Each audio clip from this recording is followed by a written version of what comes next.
இன்றைய news channel நண்பர்களுக்கு வணக்கம்.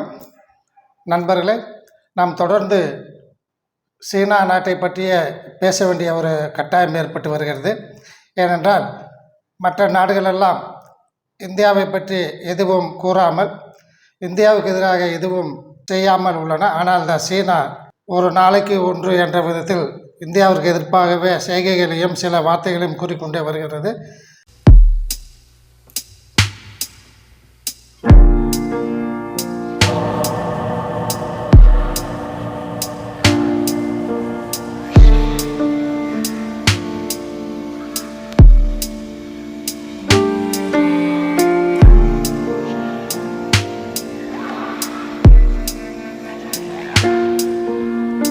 நண்பர்களே, இன்றைய நியூஸ் யூடியூப் சேனல் உங்களுக்கு தேவையான முக்கியமான செய்திகளை வீடியோவாக தினமும் கொடுத்து கொண்டிருக்கிறது. நண்பர்களே, நாட்டில் என்னென்ன முக்கியமான நிகழ்வுகள் நடந்து கொண்டிருக்கின்றன, நம்ம நாட்டிற்கு தொந்தரவு தரக்கூடிய எதிரிகள் யார், நமது நாட்டில் அந்த எதிரிகளை சமாளிப்பதற்கு என்ன வகையான நடவடிக்கைகள் எடுத்து வருகின்றன போன்ற அனைத்து வகையான விவரங்களும், நமது விமானப்படையில் நடந்து வரக்கூடிய முக்கியமான ஆராய்ச்சிகளும் முன்னேற்றங்களும் பற்றிய விவரங்கள் இன்றைய நியூஸ் வீடியோ செய்தியில் தினமும் உங்களுக்கு அளிக்கப்பட்டு வருகின்றன. நண்பர்களே, நம்ம நாட்டில் நடக்கக்கூடிய அன்றாட நிகழ்வுகளை தெரிந்து கொள்ள வேண்டுமானால் நீங்கள் இந்த வீடியோவை தயவு செய்து சப்ஸ்கிரைப் செய்து கொள்ளும்படி அன்புடன் கேட்டுக்கொள்கிறேன்.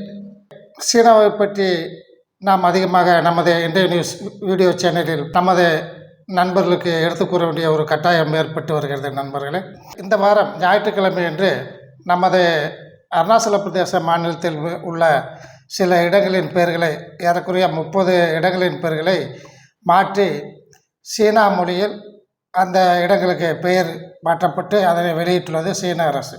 ஏற்கனவே 3 முறை இதேபோன்று அருணாச்சல பிரதேச மாநிலத்தில் உள்ள இடங்களின் பெயர்களை மாற்றி அது சீன மொழியில் பெயரை வெளியிட்டது. அதற்கு இந்தியா எதிர்ப்பு தெரிவித்து வந்தது. தற்போது மீண்டும் அருணாச்சல பிரதேசத்தில் உள்ள 30க்கும் மேற்பட்ட இடங்களின் பெயர்களை மாற்றி அது சீன மொழியில் பெயரை வழங்கியுள்ளது. நண்பர்களே, இந்த அருணாச்சல பிரதேசம் என்பது திபெத்தின் தென்பகுதி என்று அது கூறி வருகிறது. ஏனென்றால் திபெத் என்பது ஒரு தனி நாடாக இருந்தது. 1952ஆம் ஆண்டு வாக்கில் அதை தன்னுடன் திபெத்தை சீனாவின் ஒரு பகுதி என்று கூறி வருகிறது. 1952 திபெத்தில் இருந்த தயலாமா அவர்கள் இந்தியாவிற்கு தப்பி வந்து இந்தியாவில் தஞ்சம் புகுந்து இன்று வரை அவர் இந்தியாவின் பாதுகாப்பில் இருக்கிறார்.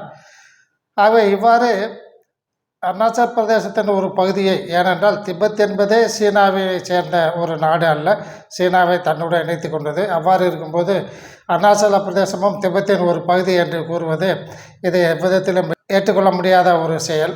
இவ்வாறு முட்டாள்தனமான செயல்களில் சீனா அதிக அளவில் ஈடுபட்டு வருகிறது. நண்பர்களே, அதாவது நமது இந்திய அரசு கடந்த 10 ஆண்டுகளுக்கு மேலாக அருணாச்சல பிரதேசத்தை ஒட்டியுள்ள எல்லை பகுதிகளிலும் மற்றும் லடாக் பகுதிகளிலும் ஏராளமான உள்கட்டமைப்பு வசதிகளை அதிக அளவில் செய்துள்ளது. அங்கு ஏராளமான சாலைகள் அமைக்கப்பட்டுள்ளன, சுரங்கப்பாதைகள் அமைக்கப்பட்டுள்ளன. ஒரு இடத்திலிருந்து மற்றொரு இடத்தில் செல்வதற்கு மிக விரைவாக செல்வதற்கு வேண்டிய அனைத்து விதமான உள்கட்டமைப்பு வசதிகள் செய்யப்பட்டுள்ளன. இந்தியாவின் பார்டரில் பாதுகாப்பு வசதிகள் செய்யப்பட்டுள்ளன. அங்கே கிராமங்கள் தோற்றுவிக்கப்பட்டு மக்கள் குடியேற்றப்பட்டு வருகிறார்கள். அவர்களுக்கு 4G 5G போன்ற தொழில்நுட்பங்கள் எல்லாம் அங்கு வாழும் மக்களுக்கு கொடுக்கப்பட்டு வருகிறது. அவர்கள் இந்தியாவின் பல பகுதிகளுக்கும் செல்லும் அளவிற்கு அவர்களுக்கு சாலை வசதிகள் மற்றும் போக்குவரத்து வசதிகள் அனைத்துமே அந்த எல்லையோர பகுதியில் உள்ள நமது இந்திய மக்களுக்கு இந்திய அரசு பெரும்பாலான அளவில் செய்து கொடுத்துள்ளது. நண்பர்களே, ஏற்கனவே அருணாச்சல பிரதேசத்தில் சேலா டனல் என்ற ஒரு டனலை ஆரம்பித்து வைப்பதற்காக நமது பிரதமர் அவர்கள் சென்ற பொழுது சீனா அதற்கு எதிர்ப்பு தெரிவித்தது. எங்களது நாட்டின் பகுதியான அருணாச்சல பிரதேசத்திற்கு எவ்வாறு திரு மோடி அவர்கள் வரலாம் என்று கேள்விக்கணையை சீனா எழுப்பியது. சீனா நாட்டின் இந்த செயலுக்கு நமது இந்தியா பலமான கண்டனத்தை தெரிவித்ததோடு அமெரிக்காவும் இந்தியாவிற்கு சப்போர்ட்டாக இருந்து கொண்டு சைனாவிற்கு எதிராக கருத்துக்களை தெரிவித்தது. அருணாச்சல பிரதேசம் என்பது இந்தியாவின் ஒரு ஒருங்கிணைந்த பகுதி. இந்த பகுதிக்குள் உள்ளே வரலாம் எனவும் அல்லது அந்த இடத்தை பிடிக்கலாம் எனவோ அல்லது அது சைனாவின் உள்பகுதி என்று சீனா கூறுவதோ மிகவும் கண்டிக்கத்தக்கது என மிக காட்டமாக அமெரிக்கா சீனாவுக்கு எதிராக பதிலளித்தது. இன்று தற்போது வந்துள்ள மிக முக்கியமான செய்தி என்னவென்றால், தற்போது அருணாச்சல பிரதேச மாநிலத்தில் உள்ள 30க்கும் மேற்பட்ட இடங்களை அது சீன மொழியில் புதிய பெயர்களை சூட்டியதற்கு அமெரிக்கா மீண்டும் மிக கடுமையான கண்டனத்தை தெரிவித்துள்ளது. எவ்வாறு இந்தியாவின் ஒரு பகுதியான அருணாச்சல பிரதேசத்தில் உள்ள இடங்களுக்கு சீனாவின் பெயரை சூட்டலாம், இவ்வாறு அந்த மாநிலத்தை தனது மாநிலமாக கொள்வதற்கு சீனா முயற்சிப்பது மிகவும் கண்டிக்கத்தக்கது. இதனை அமெரிக்கா பொறுத்து கொள்ளாது என அமெரிக்கா சீனாவிற்கு மிக காட்டமாக பதிலளித்துள்ளதாக தற்போது செய்திகள் வந்துள்ளன. நண்பர்களே, இதுபோன்று சீனாவும் பார்டர் எல்லையில் செய்து வருகிறது. இருந்தாலும் நாம் செய்யும் இந்த முயற்சியை பார்த்து பொறாமை கொண்ட சீனா நம்ம இது இல்லாததெல்லாம் கூறிக்கொண்டு வருகிறது. ஏனென்றால் இந்தியாவும் சீனாவின் மீது தற்போது போர் எடுக்கும் சூழ்நிலையில் இல்லை. அதே போன்று சீனாவும் இந்தியாவின் மீது உடனடியாக போர் எடுத்து விடலாம் என்ற ஒரு சூழ்நிலையில் இல்லை. நண்பர்களே, 2027ஆம் ஆண்டில் சீனா தைவானை தன்னுடன் இணைத்து கொள்ளப் போகிறது என்று ஒரு திட்டம் வகுத்துள்ளதாக பல ஊடகங்கள் பேசி வரும் நிலையில், அந்த 2027ஆம் ஆண்டு தைவானை தன்னுடன் இணைத்து கொள்ளும் அளவிற்கு சீனா இருக்குமா என்ற ஒரு கேள்வி தற்போது எழுந்து வருகிறது. நண்பர்களே, தற்போது சீனாவின் பொருளாதாரம் பல மடங்கு குறைந்து கொண்டே வருகிறது. அது மட்டும் இல்லாமல் வெளிநாடுகளின் இன்வெஸ்ட்மெண்ட், அந்த நாட்டில் தொழில் முதலீடு செய்வதும் குறைந்து வருகிறது. ஆகவே அங்கு ஏராளமான வேலையில்லா திண்டாட்டமும் பெருகி வருகிறது. இந்நிலையில் இனியும் 3 அல்லது 4 வருடங்கள் கழித்து தைவானை தன்னுடன் இணைத்து கொள்ளலாம் என்று சீனா நினைக்கும் போது, அப்போது அந்த நிலையில் சீனா இருக்குமா என்று நாம் பார்க்க வேண்டியுள்ளது. நண்பர்களே, இது இவ்வாறு தனது போக்கை கடைபிடித்து வந்தால் பிலிப்பைன்ஸ் நாட்டுடன் தகராறு, ஜப்பான் நாட்டுடன் தகராறு, வியட்நாமுடன் தகராறு. வியட்நாமில் தற்போது வியட்நாமுக்கு அருகில் உள்ள கடற்பகுதியை அது தனது கடற்பகுதி என்று கூறிக்கொள்ள ஆரம்பித்துள்ளது. இந்தியாவுடன் இந்தியன் ஓசன் பகுதியில் இருந்து கொண்டு பலவிதமான பிரச்சனைகளை செய்து வருகிறது. ஆகவே இது ஒவ்வொரு நாட்டுடனும் இவ்வாறு பிரச்சனைகளை செய்து கொண்டு வரும்போது, இது 2027ஆம் ஆண்டு வரை சீனா ஒழுங்கான அமைப்பில் இருக்குமா என்று கூறுவது சற்று சிரமம்தான். நண்பர்களே, தற்போது இன்று 3/4/2024 தேதி அன்று அல்லது நாளை 4/4/2024 தேதி அன்று நமது DRDO நிறுவனம் புதிதாக மிசைல் ஒன்றினை சோதனை செய்ய உள்ளது. இது சம்பந்தமாக நோட்டம் என்ற அறிவிப்பினை ஏற்கனவே வெளியிட்டிருந்தது.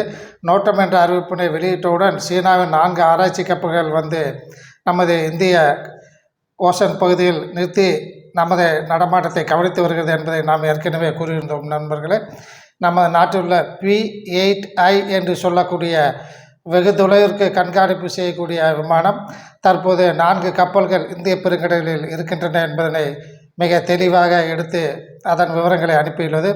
அதேபோன்று MQ-9B என்ற ஆளில்லா விமானமும் கடற்பகுதியில் நோட்டமிட்டு கொண்டிருக்கிறது. நண்பர்களே, இந்த ஆளில்லா விமானமும் நமக்கு வேண்டிய தகவல்களை திரட்டி கொடுத்துள்ளது. நண்பர்களே, MQ-9B பிரிடேட்டர் என்று சொல்லக்கூடிய இந்த ஆளில்லா விமானத்தின் திறனை பாருங்கள்.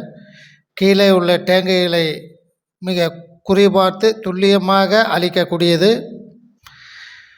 இந்த MQ-9B பிரிடேட்டர் விமானம் பற்றி நாம் ஏற்கனவே ஒரு வீடியோ ஒன்று வெளியிட்டுள்ளோம். நண்பர்களே, இந்த ஆளில்லா விமானத்தில் பலதரப்பட்ட வகைகளான ஆயுதங்கள் உள்ளன. இவை ஆள் இல்லாமலேயே நாம் இவற்றை மேலே ஏவி 60,000 அடிக்கு மேலே இவை பறக்க விடப்பட்டு கீழே இருக்கக்கூடிய இலக்கினை மிக துல்லியமாக தாக்கக்கூடியது. ஒரே நேரத்தில் 4க்கும் மேற்பட்ட இலக்கினையும் இது தாக்கும்.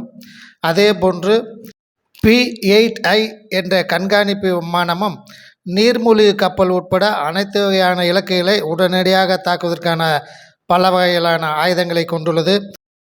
இந்திய பெருங்கடலில் உள்ள இந்த 4 சீன கப்பல்களை ஒரு நிமிடத்தில் P-8I என்ற விமானம் அல்லது MQ-9B என்ற ஆளில்லா விமானத்தை வைத்து நாம் அழித்துவிட முடியும். நண்பர்களே, ஆகவே இந்த 4 கப்பல்களும் நமது இந்திய பெருங்கடலிலிருந்து கண்காணிப்பு செய்து வருகிறது. சியாங் யாங் ஹாங் 01 இது ஒரு கடலாராய்ச்சி கப்பல். சியாங் யாங் ஹாங் 03 இதுவும் ஒரு கடல் ஆராய்ச்சி கப்பல். டா யாங் ஹோ என்ற ஒரு கப்பல் இருக்கின்றது. இது கடல் பரப்பு முழுவதையும் ஆராயக்கூடிய ஒரு கப்பல். இது தவிர யாங் வாங் 03 என்ற ஒரு கப்பல், இது சேட்டலைட் மற்றும் மிசைல் டெக்னாலஜி போன்றவற்றை இது ஆய்ந்து நோட்டமிடக்கூடிய ஒரு கப்பல். இந்த வகையில் 4 வகையான சீன நாட்டு கப்பல்கள் உள்ளன நண்பர்கள். ஆனால் இவை அனைத்துமே மற்ற நாடுகளால் கண்டுபிடிக்க முடியாத அளவுக்கு இவை தனது டிரான்ஸ்பாண்டர்களை ஆஃப் செய்து இருட்டாக தனது கப்பலை வைத்துள்ளது நண்பர்களே. இருப்பினும் நமது இந்த ஆளில்லா விமானம் P-8I இந்த 4 கப்பல்கள் நமது இந்திய பெருங்கடலில் இருப்பதை ஆராய்ந்து நமது கப்பற்படைக்கு வேண்டிய தகவல்களை கொடுத்துள்ளது நண்பர்களே. ஆகவே நாம் இன்று சோதனை செய்ய உள்ள அல்லது நாளை சோதனை செய்ய உள்ள இந்த மிசைலானது சுமார் 1600 கிலோமீட்டர் வரை இருக்கக்கூடிய பகுதியில் சென்று சோதனை செய்யக்கூடியது. ஆகவே 1600 கிலோமீட்டர் வரை நோ ஃப்ளை ஜோன் என்ற ஒரு அறிவிப்பை இந்தியா வெளியிட்டுள்ளது நண்பர்களே. சீனா ஏற்கனவே பிலிப்பைன்ஸ் நாட்டுடன் அடிக்கடி தனது கோஸ்ட் கார்டு வெசல்களை வைத்து பிலிப்பைன்ஸ் நாட்டிலிருந்து வரக்கூடிய செகண்ட் தாமஸ் சோல் என்று சொல்லக்கூடிய அந்த இடத்திற்கு வரக்கூடிய அந்த நாட்டு கோஸ்ட் கார்டு வெசல்களை தாக்கி அடிக்கடி தொந்தரவு செய்து கொண்டு இருக்கிறது. அங்கு பிலிப்பைன்ஸ் நாடு தனது கோஸ்ட் கார்டு ஷிப் வெசலில் வரக்கூடிய அந்த பணியாளர்களை சீன அரசு தாக்கி அவர்களின் உயிர்களுக்கு சேதம் விளைவித்து வருகிறது. ஆகவே இதனை அறிந்த அமெரிக்கா இனிமேல் பிலிப்பைன்ஸ் நாட்டிற்கு ஏதாவது பிரச்சனை ஏற்பட்டால் நாங்கள் உடனே வந்து நிற்போம், பிலிப்பைன்ஸ் நாட்டிற்கு பாதுகாப்பாக. அவர்கள் அமெரிக்க நாட்டிற்கு வெகு காலத்திற்காகவே நண்பர்களாக உள்ளார்கள். ஆகவே பிலிப்பைன்ஸ் நாட்டுக்கு ஒன்று என்றால் அமெரிக்கா வந்து நிற்கும் என்று திரு பைடன் அவர்கள் தெரிவித்துள்ளார்கள். அதே போன்று ஐரோப்பிய நாட்டைச் சேர்ந்த அந்த நாடுகள் எல்லாமே இது சம்பந்தமாக அறிக்கையை வெளியிட்டுள்ளன. ஆகவே ஐரோப்பிய ஒன்றியமும் பிலிப்பைன்ஸ் நாட்டிற்கு ஆதரவு தருவதாக உள்ளது.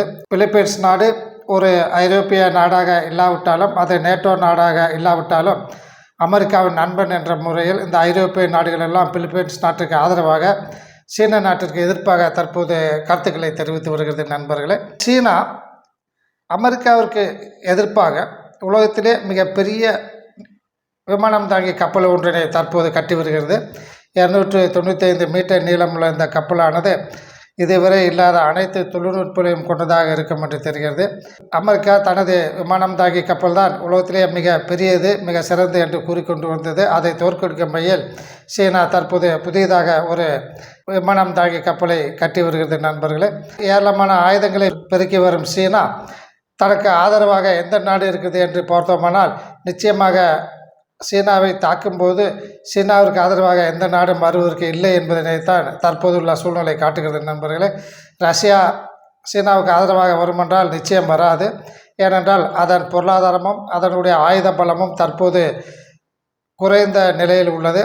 ஆகவே எவ்வாறு ரஷ்யாவிற்கு சப்போர்ட்டாக ரஷ்யாவின் இராணுவத்துடன் சேர்ந்து சீனா இராணுவம் சென்று உக்ரைனில் போரிடலையோ, எவ்வாறு சீனா தனது இராணுவத்தை ரஷ்யாவிற்கு ஆதரவாக அனுப்பவில்லையோ, அதே போன்று ரஷ்யாவும் சீனாவிற்கு ஆதரவாக தனது இராணுவத்தை பயன்படுத்தி போரிடும் என்று நாம் கூறிவிட முடியாது.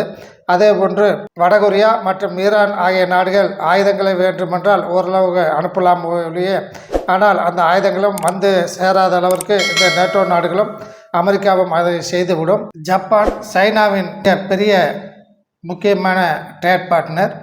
சீனாவிலிருந்து ஏராளமான பொருட்கள் ஜப்பானிற்கு இறக்குமதி செய்கிறது. இருந்தாலும் ஜப்பானும் அமெரிக்காவும் மிக முக்கிய ஸ்ட்ராட்டஜிக் பார்ட்னர்ஸ்.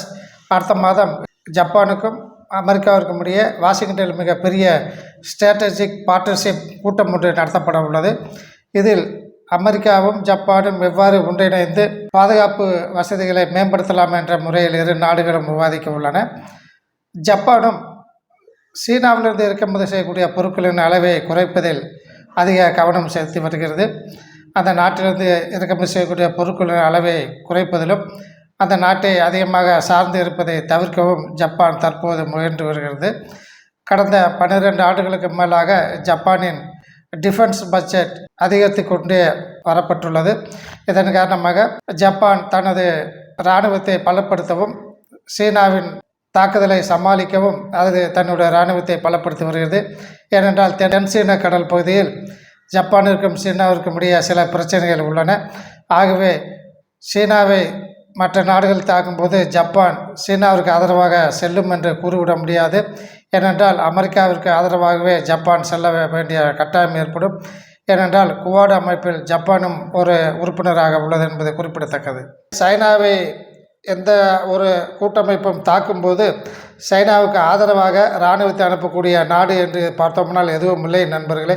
ஆகவே தனது ஆயுதங்களையும் தனது கப்பற்படை, விமானப்படை மற்றும் காலாட்படையை வைத்துக்கொண்டு அமெரிக்காவை தோற்கடித்து விடலாம், தைவானை தன்னுடன் இணைத்துக் கொள்ளலாம், சீனாவின் அருணாச்சல பிரதேசத்தை பிடித்து கொள்ளலாம் என்று அது கருதும்போது அது நிச்சயம் அதனுடைய பொருளாதாரம் பாதாளத்தில் செல்லக்கூடிய வாய்ப்பு இருக்கிறது. அது மட்டும் இல்லாமல் அவ்வாறு அங்கு சிரமங்கள் ஏற்படும் போது அந்த நாட்டு மக்களே அரசுக்கு எதிராக பெருமளவில் போராட்டங்களை நடத்தக்கூடும். அப்போது அங்கே உள்நாட்டு புரட்சி ஏற்படக்கூடிய வாய்ப்பும் இருக்கும் நண்பர்களே. இராணுவத்திற்கும் மக்களுக்கும் சேர்ந்து புரட்சி ஏற்படலாம், அல்லது இராணுவமும் மக்களோடு சேர்ந்து கொண்டு அரசுக்கு எதிராக புரட்சி ஏற்படலாம் நண்பர்களே. ஏனென்றால் சீன நாட்டின் இராணுவம் எந்த நாட்டிலும் போரிடுவதற்கு அது தயாராக இல்லை. அது அமைதியே விரும்புகிறது. ஏதோ அங்குள்ள தலைவர்களின் அச்சுறுத்தலால் அங்கே ஏராளமான ஆராய்ச்சிகள் நடக்கின்றன, புது புது ஆயுதங்கள் கண்டுபிடிக்கப்படுகின்றனவே ஒழிய இவற்றையெல்லாம் பயன்படுத்தக்கூடிய திறமை அல்லது அதை பயன்படுத்தக்கூடிய ஆட்களின் எண்ணிக்கை அங்கு மிக மிக குறைவாகவே உள்ளது. இராணுவத்தில் சேர்வதற்கே மக்கள் பயப்படுகிறார்கள். ஏனென்றால் அங்கு எல்லாமே அரசாங்கத்தின் கட்டுப்பாட்டில் உள்ளது. அரசாங்கத்தின் கட்டுப்பாட்டின்படி, அரசாங்கத்தின் ஆணையின்படி அனைத்து மக்களும் பணி செய்ய வேண்டிய கட்டாயத்தில் உள்ளனர். ஆகவே இராணுவத்தில் சேர்வதும் கட்டாயமாக்கப்பட்டுள்ளது. இந்த நிலையில் சீனா நாட்டில் குடும்பத்திற்கு ஒரு நபர் இருக்கும்போது அவர்கள் தன்னுடைய குடும்பத்தை விட்டு வெளியில் வந்து பிற நாட்டு இராணுவ வீரர்களுடன் போரிட்டு தனது உயிரை மாய்த்து கொள்ள அவர்கள் விரும்பவில்லை. ஆகவே எந்த நாட்டுடன் போரிடுவதற்கும் தயாரான நிலையில் சீன இராணுவம் தற்போது இல்லை நண்பர்களே. எந்த விதத்திலும் சீனா போருக்கு தயாராக இல்லை. இருப்பினும் அந்த நாட்டின் அதிபர் திரு ஷி ஜின்பிங் அவர்களின் அடாவடித்தனத்தால் தற்போது அந்த நாடு மிக பெருமளவில் சிரமப்பட்டு வருகிறது. இதை உலகத்திற்கு நன்றாகவே தெரிகிறது நண்பர்களே. இத்துடன் இன்றைய நியூஸ் இந்த வீடியோ செய்தினை முடித்துக்கொள்ளலாம். நன்றி, வணக்கம்.